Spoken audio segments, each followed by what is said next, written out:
Hi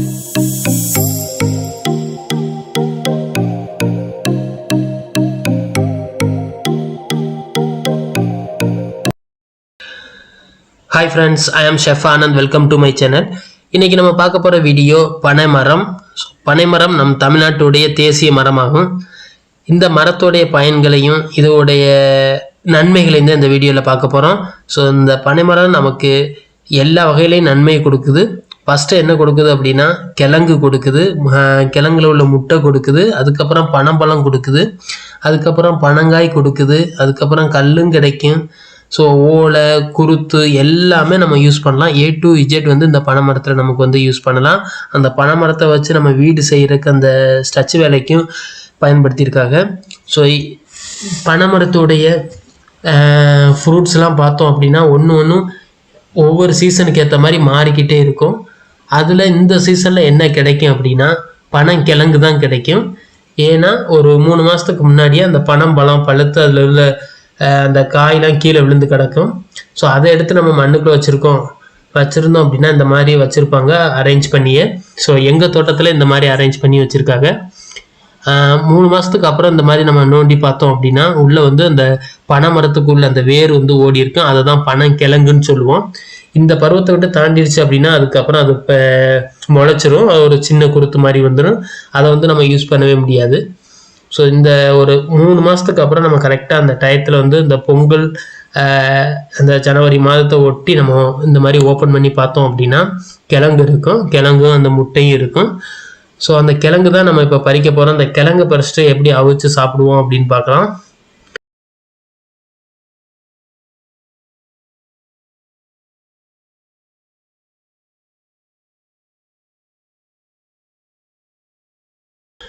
பனங்கிழங்கு இந்த சீசனில் மட்டும்தான் கிடைக்கும். ஸோ அதை மிஸ் பண்ணாமல் எல்லோரும் சாப்பிட்ருங்க. இது வந்து நம்ம உடம்புக்கு ரொம்ப சத்தான ஒன்று.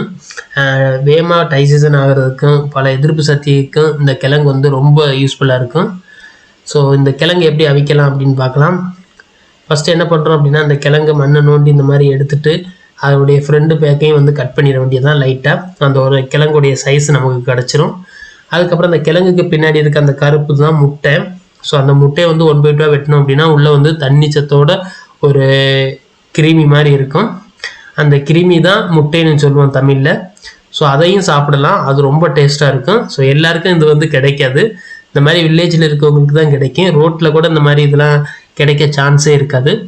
ஸோ இது வந்து பார்த்தோம் அப்படின்னா சிலது டெண்டராகவும் இருக்கும், சிலது வந்து ஜூஸியாகவும் இருக்கும். ஸோ ஒவ்வொன்றும் ஒவ்வொரு டிஃப்ரெண்ட்டில் இருக்கும். அதே மாதிரி டிஃப்ரெண்ட் டேஸ்ட்டில் இருக்கும்.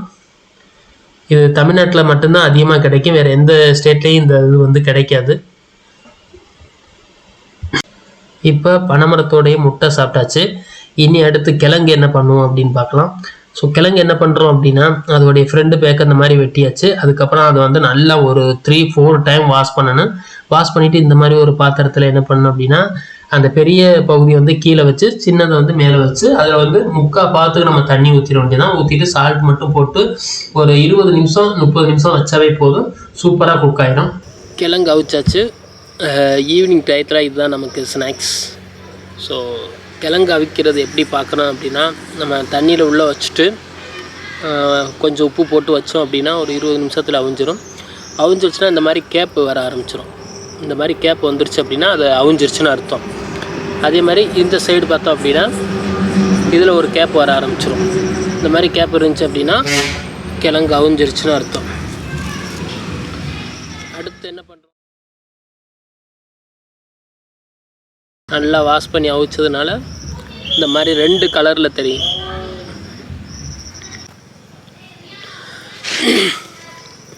இப்போ கிழங்கு உரிச்சாச்சு. அதுக்கப்புறம் இதை 1/2 ஆக்கலாம். அதுவாகவே லைன் இருக்கும். அந்த லைன் படி எடுத்தோம் அப்படின்னா இந்த மாதிரி 1/2 ஆயிரும். ஸோ நடுவில் வந்து குருத்து இருக்கும். இந்த லைன் இருக்குது. இந்த லைன் மார்க் தான் அது 1/2 காட்டும். அப்படியே எடுத்துகிட்டு சாப்பிட்றலாம்.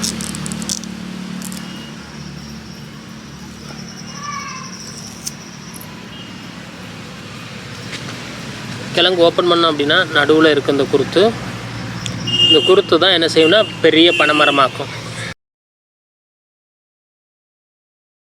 பெரிய பனைமரமாக்கும். ஸோ இந்த மாதிரி இதை எடுத்துகிட்டு நம்ம அப்படியே சாப்பிடலாம். ஸோ ரொம்ப இது ஹெல்த்தி, இது சீசனில் தான் கிடைக்கும், மிஸ் பண்ணாமல் சாப்பிடுங்க எல்லோரும்.